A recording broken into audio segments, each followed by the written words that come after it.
오늘 말씀 제목으로 질문하겠습니다. 능동적 신앙입니까? 여러분, 예수님께서 이렇게 말씀하신 적이 있죠.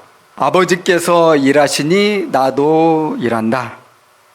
한마디로 우리 하나님 아버지는 행동하는 분이시다. 우리 예수님도 성령님도 그렇게 행동하시는 분이다는 거죠. 그렇다면 그러한 주님을 우리가 사랑하고 믿고 닮아가려고 애쓰는 게 여러분 우리의 기도 제목 아닙니까? 그러면 너무나도 당연할 뿐만 아니라 자연스럽게도 우리는 어떤 사람이 되는 거예요? 아주 능동적인 사람이 되는 거죠. 이게 바른 것이고 그것이 우리 삶의 신앙생활의 여정 속에서 나타나는 겁니다. 주님 닮아가는 거니까. 그런 모습을 보여주는 사람이 있다면 대표적으로 사도 바울이라고 생각합니다. 여러분, 능동적이라는 말에 사전적 의미가 있거든요. 뭐냐면 다른 것에 이끌리지 않고 스스로 일으키거나 움직이는 것을 뜻합니다. 우리 한국교회 성도들에게는 참 이게 약하죠. 왜냐하면 계속 주입식, 우리가 일반 교육도 그렇지만 기독교 교육도 보면 대부분 주입식 교육이고, 교회에서는 무조건 순종해라 이렇게 하지 네가 알아서 해라 이런 게 없어요. 네가 기도하고 네가 말씀 읽고 네가 묵상하고 하나님께 너에게 주는 확신이 있다면 해라 이렇게 말하지 않고, 목사님 말씀 하나님 말씀이니까 무조건 순종해라, 의심하면 죄다. 그렇게 사실은 오랫동안 우리는 수동적으로 신앙생활을 해왔죠. 그러니까 주님을 닮아간다면 우리는 매우 이 액티비티가 있고 또 능동적이고 활발해야 되는데 움직이지 않아요. 먹고 사는 일은 어쩔 수 없으니까 열심히 할 수밖에 없어요. 낙오되지 않아야 되니까. 근데 신앙이라는 건 되게 자발적인 거잖아요. 하나님의 나라가 땅 끝까지 확장이 되려면 가장 중요한 건 능동적 신앙입니다. 여러분, 그러지 않고서 어떻게 물이 바다 덮은 같이 온 땅이 덮일 수가 있나요? 그냥 하나님이 막 기적으로 행하시는 거 아니잖아요. 주님께서는 가라, 네가 가라고 그랬죠.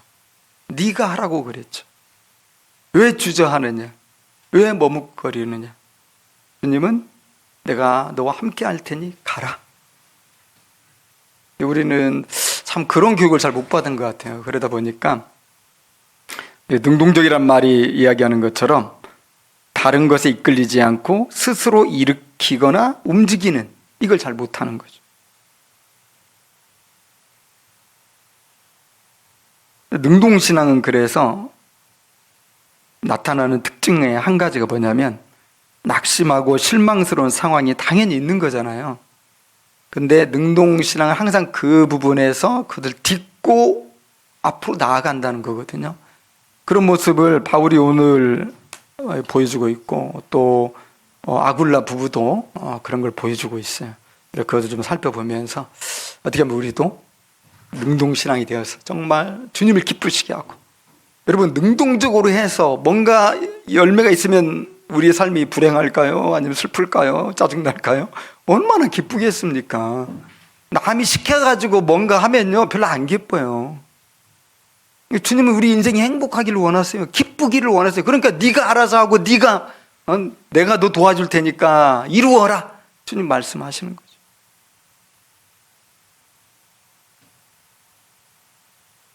사실 바울은 아덴에서 행복한 기억이 없잖아요. 많은 사람들이 바울은 아덴에서 실패했다, 그 철학적으로 복음을 전하다가 망했다, 이렇게 평가를 하잖아요. 바울도 그 당시에 무슨 보란 듯 또는 하나님께 누가 봐도 영광이 될 만한 그런 눈에 보이는 건 없던 게 사실이거든요. 앞으로 어떻게 될지는 알지 못하지만은 바울이 어떻게 알겠어요. 그러나 어쨌든 다른 곳과 비교할 때 너무 미미한 거야, 사역의 열매가. 바울도 마음이 편치는 않았을 거예요. 내가 실패했나? 내가 뭐 잘못했나? 우리도 그러잖아요. 뭐 결과 안 좋으면 우리 늘 자기를 돌아보면서 막 이렇게 열등감에 빠지기도 하고 또 죄책감 들기도 하고. 바울도 사람인데 다른 곳과 너무 다르게 사역의 열매가 없으니까 그런 마음 들었을 것 같아요. 그렇지만은 이 아덴을 떠나게 되었어요. 성경 보면은 왜 떠나게 되었는지 없어요. 하여튼 떠났어요. 떠나가지고 고린도로 갔죠. 바울은 그 어려움을 딛고 다시 출발한 겁니다. 왜 고린도를 택했는지는 역시 명확하지는 않은데요. 아마 무한한 가능성이 고린도에서 열려 있었기 때문에 그런 것 같아요. 고린도는 진짜 큰 도시였거든요. 여러분, 아덴도 우리 되게 굉장한 도시로 우리 봤잖아요. 사실 바울은 굉장한 도시들 주로 방문했는데 고린도는 아덴에 비해서 10배나 큰 도시. 인구가 20만 명에 달했다고 그래요. 노예 인구까지 합치면 한 70만 명 되었을 것이다 이렇게 말을 해요. 여러분 생각해 보세요. 그 당시 지구 인구 찾아보면 나오겠죠. 그 당시 인구가 그렇게 많지 않아요. 그럼 한 도시에 70만 명이 모여 있어요. 지금도요. 그 정도 되는 도시는 큰 도시예요. 지금도. 옛날에는 와, 이건 굉장한 도시인 거예요. 오늘날로 하면 한 1000만 넘어가는 엄청난 거대 도시입니다. 거기는 항구가 2개나 있어가지고 계속 무역이 활발하게 일어났고 다양한 외국인들이 와서 거주하고 여행하고 또 경험하고 많은 도전을 하고 오늘날 뉴욕 같은 또는 LA 같은 그런 도시라고 할 수도 있을 정도고요. 또 아테네에서 멀지 않았기 때문에 철학적인 이런 부분도 상당히 강했을 뿐만 아니라 신전들도 당연히 많았죠. 거기에서 가장 유명한 신전은 아프로디테 신전이었어요. 아프로디테 신전에는 약 1000명 정도의 성창들이 있었다. 그렇게 보고되고 있습니다. 그래서 상당히 타락하면서도 매우 번화하면서도 거대한 이런 도시였고요. 누구에게나 기회가 열린 도시였어요. 바울은 이제 고린도로 가면서 그곳을 딱 정하고 가면서 그곳에서 일할 하나님의 놀라운 어떤 부흥 또 놀라운 일 이런 걸 기대하고 가지 않았을까. 아마 어떤 다른 도시 가는 것보다도 마음이 크게 두근거렸지 않았을까 하는 생각이 듭니다. 그런데 이 고린도를 향해 갈 때 예상되는 한 가지 큰 어려움이 있었는데 그것을 바울은 사실 숨길 수가 없었죠. 참 이 부분은 정말 위대한 사도답지 않다. 우리가 그렇게 얘기할 수도 있을 것 같은데 그렇게 얘기하면 안 되지만 뭐냐면 먹고 사는 문제가 바울에게 급한 거예요. 여러분 지금 바울 혼자인 거 아세요? 바울은 그 베레아에서 디모데하고 실라하고 헤어졌거든요. 누가는 벌써 전에 헤어졌었고 아덴에 올 때 혼자 왔어요. 그래가지고 동역자들이 얘기했잖아요. 당신들 베레아 가면은 이 디모데와 실라 말 보내라 명령하듯이 얘기했어. 왜냐하면 바울이 혼자 이제 사역한다는 게 어려운지 아니까. 바울은 지금까지 항상 동역자 옆에 있었잖아요. 근데 혼자 있으니까 빨리 좀 오라. 근데 아덴에서 왔어요, 안 왔어요? 아덴에 있는 동안 아무도 안 왔어요. 혼자 그렇게 사실 고군분투한 겁니다. 그리고 할 수 없이 지금 고린도로 가게 되었는데 여전히 혼자죠. 무슨 문제가 있는 거예요? 지금 옛날에는 계좌이체 이런 거 없잖아요. 온라인 후원이 어디 있어요? 지금 누군가가 와서 좀 돈을 대줘야 그걸로 먹을 것도 먹고 마실 것도 마시고 주거 비용도 내면서 복음을 전할 거 아니에요. 아무도 없어요. 오랫동안 혼자 있었기 때문에 다 떨어지고요. 상황이 그렇게 됐어요. 그래서 고린도에 갔는데 가장 큰 시급한 문제는 어떻게 하면 이 먹고 사는 문제를 어떻게 좀 안정적으로 해결할 수 있을까 하는 거죠. 그래서 여러분 다른 도시에 갔을 때 바울이 가장 먼저 뭐 했죠? 이렇게 해서 보면서 알았지만은 확인했지만은 다른 도시에 가서 가장 먼저 한 건 항상 복음을 전하는 거죠. 시장에서 또 거리에서 또 항상 회당을 찾아가서 유대인과 헬라인들에게 하나님 나라의 복음을 전했잖아요. 자, 고린도에 와서 가장 먼저 한 게 뭐예요? 일자리 찾는 거예요. 일자리 찾는. 당연히 바울에게는 기술이 있었죠. 천막 만드는 기술이 있었어요. 우리 기술이 하나씩 있어야 되는 것 같아요.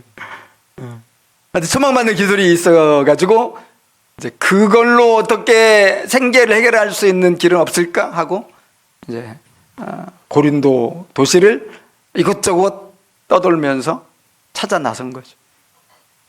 여러분, 유대인들은요 항상 이 기술을 하나씩 가질 수 있도록 그렇게 교육을 했습니다. 보통 아버지가 가진 기술을 전수받죠. 예수님은 어땠어요? 예수님의 기술이 뭐였어요? 목수였잖아요. 이제 원어를 분석해 보면 석공이었을 것이다, 목수보다는, 이렇게도 얘기하거든요. 어쨌든 석공이든 목수든 이것을 기술 없으면 못해요. 요즘 일당 엄청 세잖아요. 목공 기술. 아버지한테 배웠어요, 요셉에게. 그리고 아마 요셉이 일찍 죽은 걸로 보기 때문에 또 예수님이 그 일을 통해서 가정을 부양했을 수도 있고요. 바울은 그러니까 집안이 추측컨대 천막 제조하는 집안이고요. 거기에서 돈을 많이 벌어가지고 바울을 예루살렘으로 유학 보낸 거예요. 바울은 당연히 이제 아버지의 그 기술을 이제 유대의 어떤 이 관습상 받았을 거고요. 또 랍비들도 기술 하나씩 갖도록 이렇게 요청을 했기 때문에 그 기술을 가졌던 것 같아요. 그리고 길리기아 다소 출신이잖아요. 길리기아는 뭘로 유명합니까? 루디아는 뭐 유대인은 아니었지만 두아디라는 염색으로 유명했고, 그래서 루디아가 염색의 기술이 있었잖아요. 길리기아는 뭘로 유명했냐면 염소털로 만든 가죽으로 유명한 곳이었어요. 그런 곳에서 바울이 잘했기 때문에 그 기술을 익히는 건 사실 너무 자연스럽죠. 근데 염소털로 만든 그 천막을 뭐라고 그랬냐면 길리기움이라고 했어요. 그러니까 거기에서 그것이 발전됐기 때문에 그 도시의 이름을 길리기아라고 했는지, 아니면 길리기아에서 그 제품을 개발했기 때문에 그 제품 이름을 길리기움이라고 했는지는 알 수는 없지만은, 하여튼 그곳은 그런 기술이 많이 발달된 도시고 바울은 자연스럽게 그 기술을 익혔다. 당시 천막이 많이 필요한 시대잖아요. 오늘날 말하면 건축업과 비슷해요. 천막을 많이 지었으니까. 특히 로마 군대는 전쟁을 많이 벌이면서 얼마나 많은 천막이 필요했겠어요. 한번 전쟁 나갔다 오면 수십 수백 개의 천막들이 다 찢어지고 상하고 또 다시 공급해야 되고, 이게 잘 되는 업종 중에 하나였던 것 같습니다. 근데 여러분 생각해 보십시오. 바울이 가지고 있는 건 무슨 천막을 만든 재료를 가지고 있는 게 아니잖아요. 바울이 천막을 만들려면 또 많은 도구들이 필요할 거 아니에요. 맨손으로 만듭니까?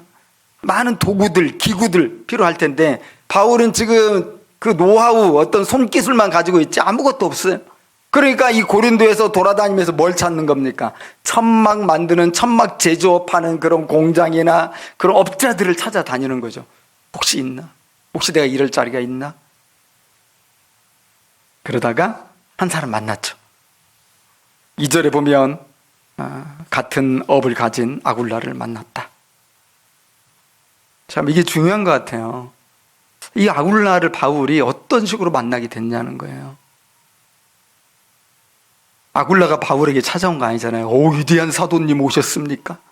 제가 얼마나 보고 싶었는데요 하면서 찾아간 게 아니라, 바울이 그냥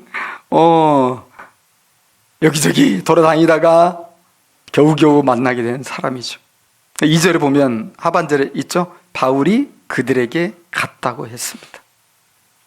여기저기 일자리 찾으러 돌아다니다가 천신만고 끝에 마음에 맞는 한 사람 아굴라를 발견한 거죠.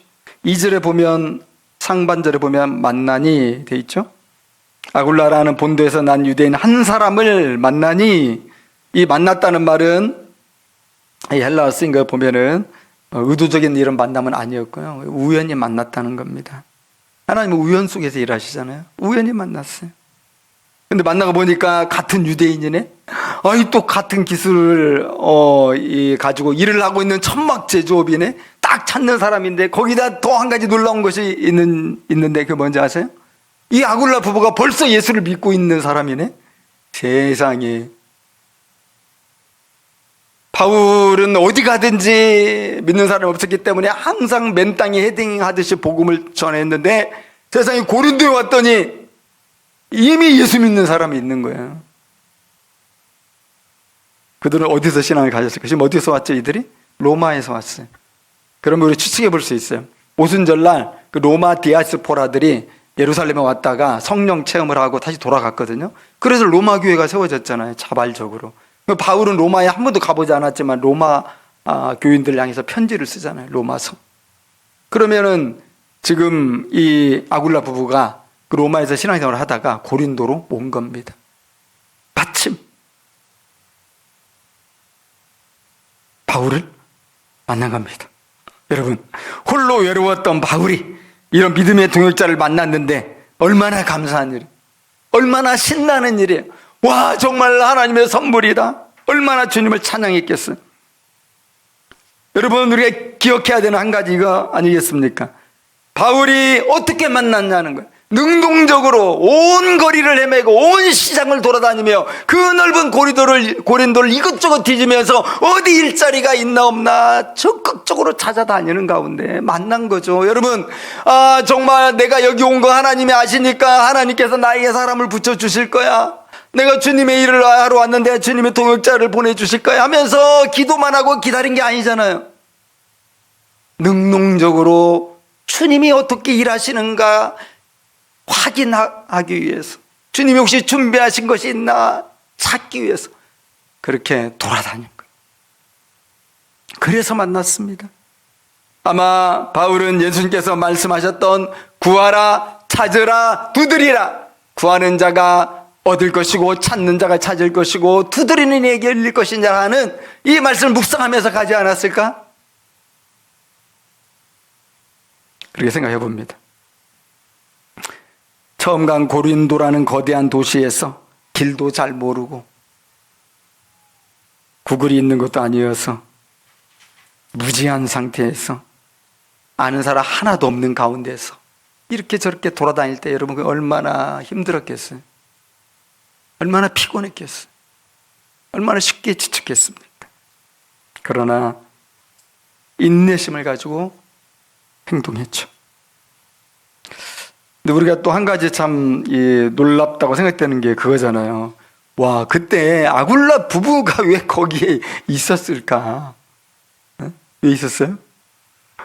로마 황제 덕분에 가만히 보면 로마 황제가 자기 로마에 있는 모든 유대인들에게 다 떠나라, 로마에서 떠나라 추방 명령을 내렸단 말이죠. 2절에 나오죠. 글라우디오가 모든 유대인을 명하여 로마에서 떠나라 한 고로 그가 그 안에 브리스길라와 함께 이탈리아로부터 새로 왔다. 글라우디오는 로마 4대 황제입니다. 역사 속에 보면 글라우디가 로마에서 유대인들 추방 명령을 내렸다고 되어 있고요. 그 원인에 대해서 이제 여러 가지 견해들이 있는데 그 중에 가장 지배적인 건 뭐냐면 유대인들 거기서 소요를 일으켰어요. 그래서 로마 제국을 혼란스럽게 했기 때문에 그 벌로 유대인들 상종 못할 족속들이다, 다 나가, 이렇게 했다는 겁니다. 어쨌든 제국의 황제가 명령을 내리지 않았으면 로마에서 천막 제조업하면서 별일 없이 살았을 거 아니에요. 아굴라 부부가 고린도까지 올 일은 없었을 것이고, 고린도에 오지 않았다면 바울을 도울 수도 없었을 것이고, 바울을 돕지 않았다면 평생의 바울의 멋진 동역자로 하나님 나라의 위대한 이 생활 선교사로 쓰임 받을 수도 없었겠죠. 여러분, 그러니까 하나님께서는 하나님 안 믿는 사람들 가운데서도 얼마든지 역사하는 분이다. 특별히 이 열방의 황제들도 다스리는 분이시다, 만왕의 왕이시다 하는 걸 우리가 확인할 수 있지 않습니까? 그 역사 속에서, 일반 역사 속에서 그런 명령을 내리도록 하나님이 섭리하신 거죠. 그래서 아굴라 부부가 고린도에 온 것은 주님의 섭리였고요. 바울을 만나리라고 꿈에도 생각을 당연히 안 했죠. 하나님이 그렇게 하신 거예요. 그래서 어떤 일이 일어나기 전까지, 결과가 확 드러나기 전까지 우리는 잘 몰라요. 그래서 우리는 믿음을 가지고 항상 능동적으로 행동을 해야 돼요. 주님이 어떻게 일하실지 모르니까 계속 기회를 만들고 계속 다양한 초청을 하면서 주님의 뜻이 이루어지도록, 주님이 이것입니까? 주님 저것입니까? 주님이 이 사람입니까? 주님 저 사람입니까? 해야 하는 거죠.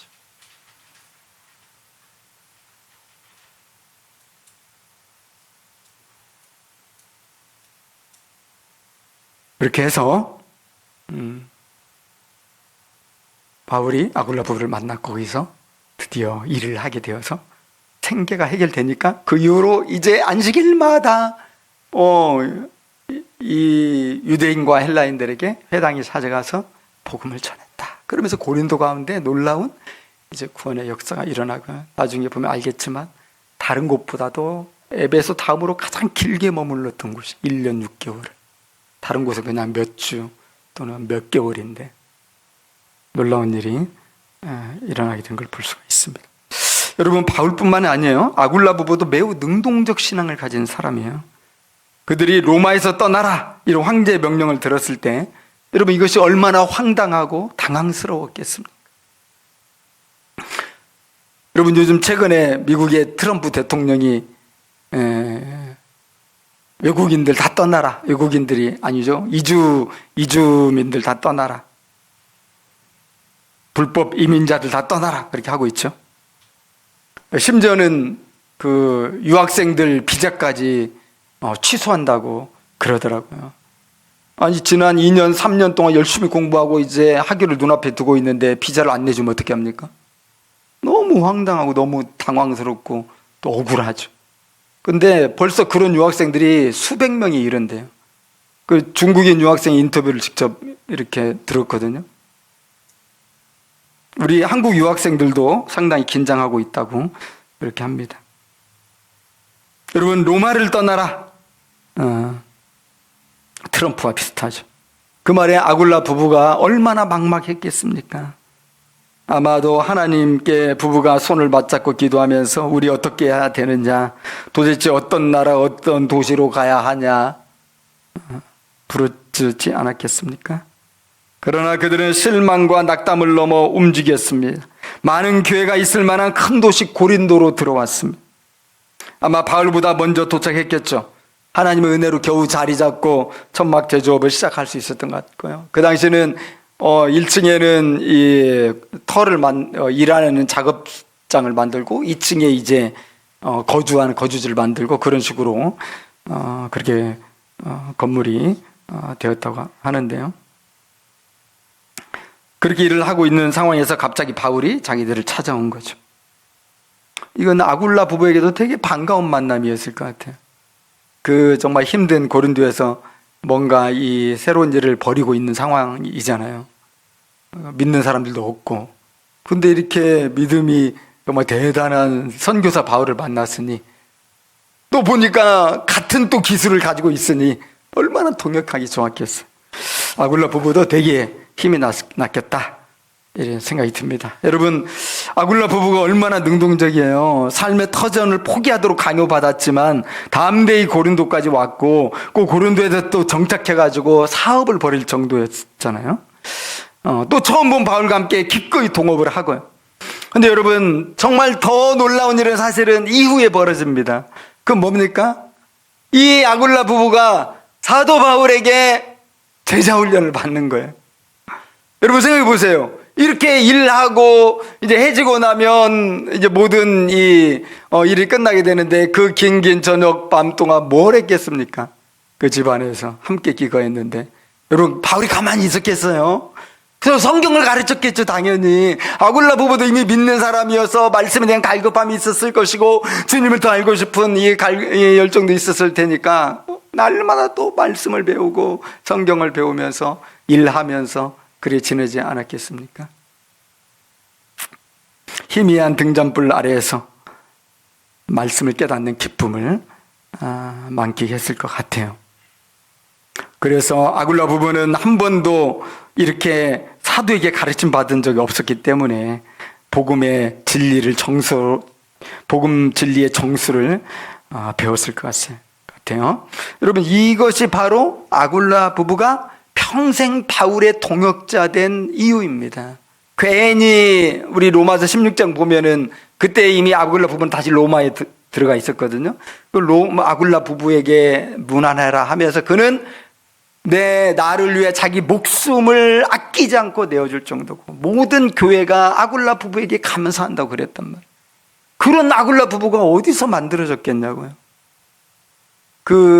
같이 일을 하고 바울로부터 직접 말씀을 배우면서 그 성령의 놀라운 이 은혜를 입은 거죠. 그 뒤로 아굴라 부부는 또 굉장한 성경 선생이 되었다는 것이 우리 이제 뒤에 보거든요. 사도행전 18장 24절부터 보면은 아굴라 부부는 이제 에베소도 같이 갑니다. 바울과 함께. 그리고 거기서 또 함께 사역을 하게 되는데 거기서 또 이 성경 선생으로서 대단한 능력을 발휘해가지고 아볼로라고 하는 사람을 또 다 가르쳐서 아볼로가 완전 바뀌잖아요. 나중에 좀 더 자세히 볼 예정입니다. 사랑하는 여러분, 가만히 있으면 무엇이 되겠습니까? 우리가 이전대로 행하면서 다음에 더 좋은 일이 일어날 걸 기대한다는 것은 얼마나 우스운 얘기입니까? 우리가 새로운 일을 새롭게 벌이지 않으면 새로운 결과는 무조건 없는 거예요. 뭐 하늘에서 갑자기 떨어지지 않는 이상. 우리 지금보다 나아지고 싶다.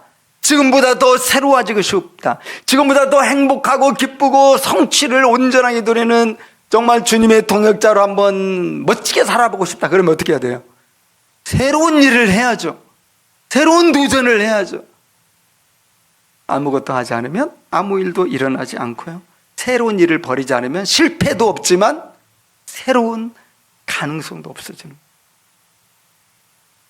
무엇보다도요, 우리 주님은 능동적인 주님이시기 때문에 능동적인 신앙을 필요로 하시는 분이에요.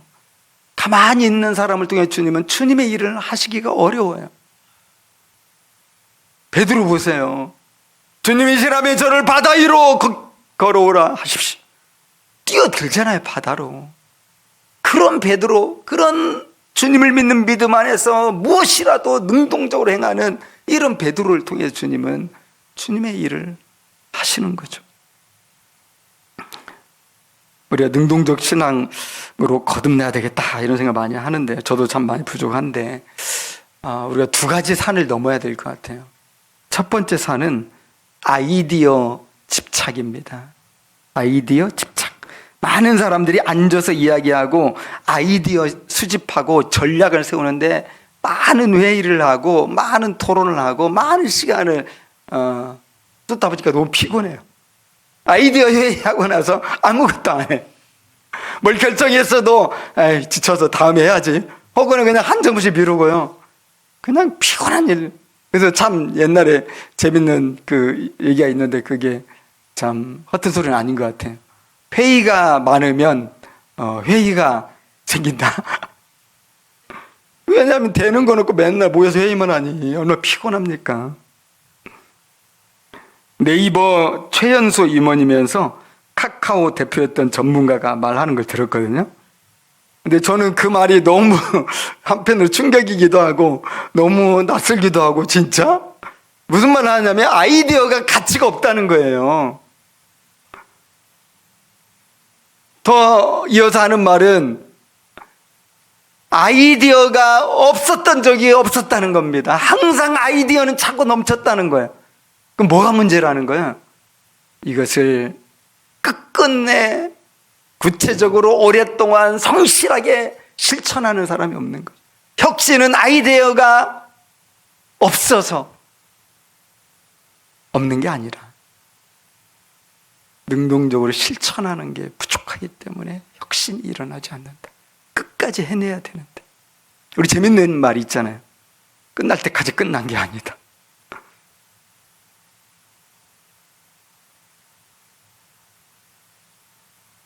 기발한 아이디어를 찾고 전략을 찾는다고 수없이 모이고 장시간 동안 회의를 해가지고 뭔가 전략을 세우죠. 그렇지만은 그것을 지속적으로 끈기를 가지고 오랫동안 뭔가 열매가 나타날 때까지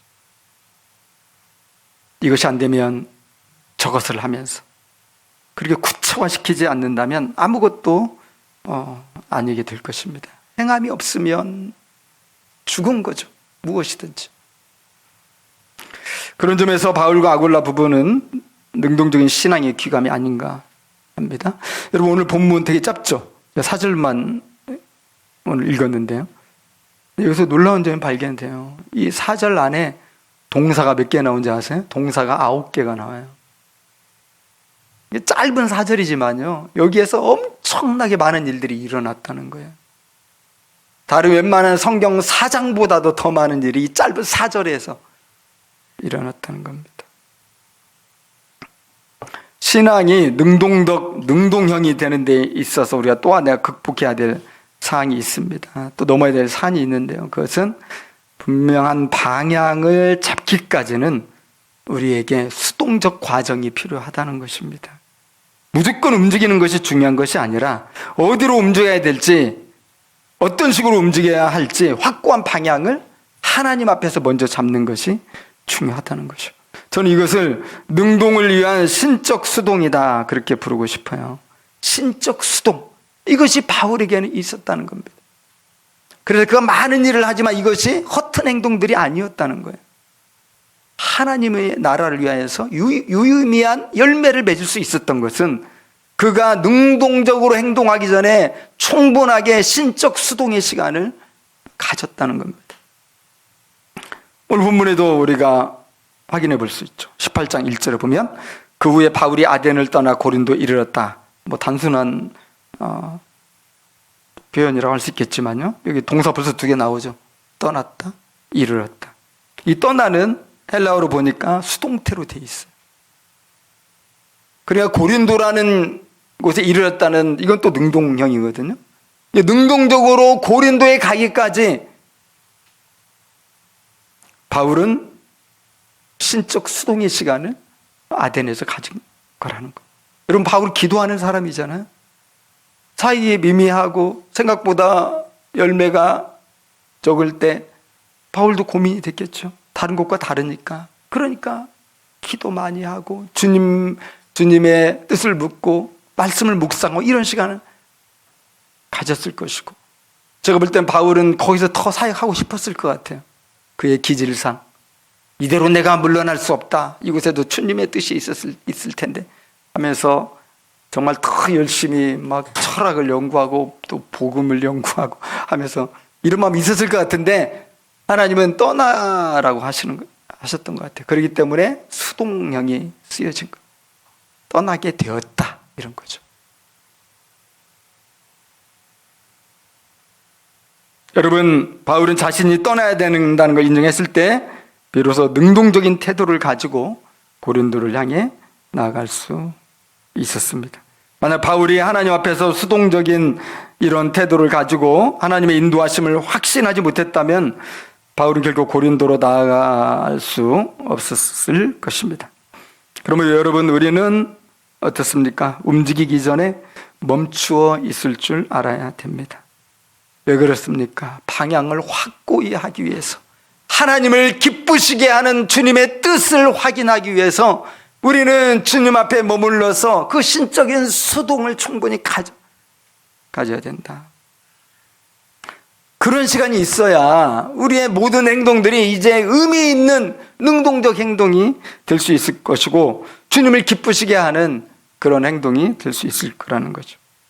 만약에 하나님을 만날 시간도 갖지 못한 채, 주님께 기울이지 못한 채로 세상이 얼마나 빨리 여러분 스피디하게 지금 움직입니까? 그리고 옆에 친구들, 일하는 사람들 보면 얼마나 열심히 막 삽니까? 나도 막 뒤질세라 막 그 속도 따라가려고 막 이렇게 했다가는 안 되는 거죠. 여러분, 우리는 성도들이에요. 우리는 그저 세상에서 잘 살려고 살아가는 거 아니잖아요. 하나님의 일을 하려고 우리는 지금 먹고 사는 거 아니에요? 주님께 영광을 돌리기 위해서 우리는 살아가는 거 아니에요? 그러면 세상 분위기와 빠른 분위기에 따라가려고 하기보다는 주님 앞에서 머무르면서 충분히 신적 수동의 시간을 확보하면서 방향을 찾아야죠. 방향을 찾았다면 이제는 세상 사람보다 더 빨리, 더 정신없이, 더 용감하게 막 움직여야 되겠죠.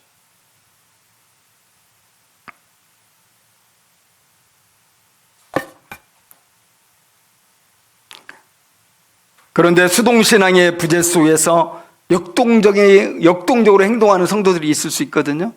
근데 그것은 무엇입니까? 그것은 하면 된다는 긍정의 마인드일 뿐이죠. 그것이 주님의 일이 될 수는 없는 거죠. 여러분, 우리는 주님을 기쁘시게 하는 이 능동적 이 신앙을 가지기 위해서 두 가지 산을 넘어야 돼요. 첫 번째로는 행동이 없는 아이디어의 함정입니다. 기발한 아이디어의 함정. 두 번째로는 신적 수동이 없는 인간적인 행동이죠. 이 두 산을 넘을 때 비로소 우리가 주님을 기쁘시게 하는 능동적 신앙의 모습을 가질 수 있을 것 같다고 생각을 해봅니다. 여러분의 삶은 어떻습니까? 능동적입니까? 수동적입니까? 신앙은 어떻습니까? 능동적 신앙입니까? 수동적 신앙입니까? 수동적인 이런 모습의 특징이 있죠. 이런 생각을 자주 하죠. 나에게도 좀 특별한 은혜가 갑자기 찾아오면 좋겠다. 누군가가 좀 이걸 좀 해줬으면 좋겠다. 좀 이런저런 일들이 좀 일어나면 좋겠다 하는 거죠. 여러분, 우리가 지금까지 해왔던 대로 산다면 앞으로 큰 변화는 없을 것입니다. 그래서 우리가 미래를 다르게 살기를 원한다면 다른 행동을 시작해야 되는 것이죠. 복음을 사랑하는 가족들에게 전하기를 원하십니까? 그럼 지금처럼 하면 안 되는 거예요. 찾아야지. 무엇을 새롭게 해야 될까? 그리고 새로운 시도를 해봐야죠. 우리가 직장 동료들과 지역 주민들에게 혹시 복음을 정말 전하고 싶은 생각이 드십니까? 그러면 다르게 살아야죠. 새롭고 다양한 시도를 능동적으로 해야 되겠죠. 그래야 좀 기회들이 열리는 거죠. 우리가 세상 사람들처럼 오직 생계와 물질적 행복만을 위해서 그런 식으로 살아간다면 우리의 미래도 당연히 그렇게 펼쳐질 것이고요. 그리고 우리는 세상 사람들처럼 그렇게 죽을 수도 있어요. 어떻게 죽습니까? 한숨을 쉬면서 늙은 몸으로 허망하게 눈을 감을 수 있다는 거예요.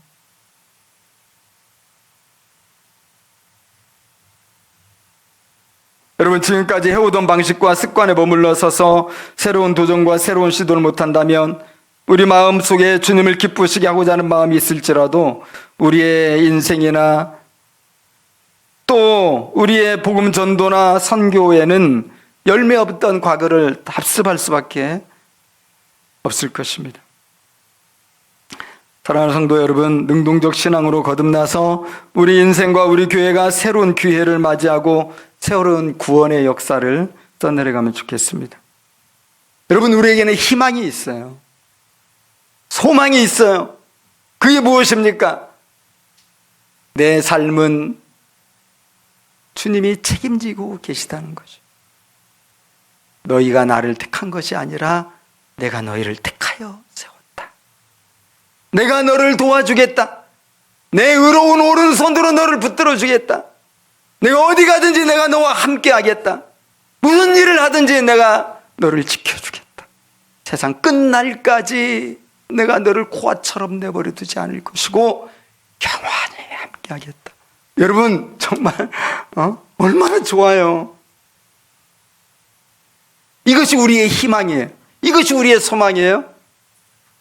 그래서 우리는 주님 앞에 부름받은 사명이 있다면, 그렇게 방향이 정해졌다면 담대히 이것도 하고 저것도 하고 이런 시도도 하고 저런 시도도 하고 실패를 두려워하지 아니하고 마치 물에 빠질 것을 두려워하지 아니하고 저를 물 위로 걸어오라고 해주세요 했던 베드로처럼 그런 뭐든지 할 수 있는 거죠. 그 속에서 여러분 새로운 기회들이 열리고 하나님의 역사들이 일어나고,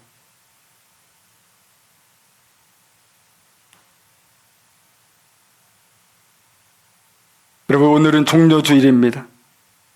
주님께서 이때처럼 그렇게 능동적으로 행동한 때가 또 없으셨던 것 같아요. 주님 무슨 행동을 하셨나요? 사람들이 감히 상상도 못할 행동을 하셨는데요. 한 번도 사람을 태워본 적이 없는 그 나귀, 어린 나귀를 불러다가 그 위에 타시는 거예요. 그리고는 보란 듯이 예루살렘으로 입성을 하십니다. 너무 돌발적인 행동이죠. 그런데 스바냐의 예언을 성취하는 행동이셨어요. 그리고 십자가에 죽기까지 능동적으로 순종하셨어요.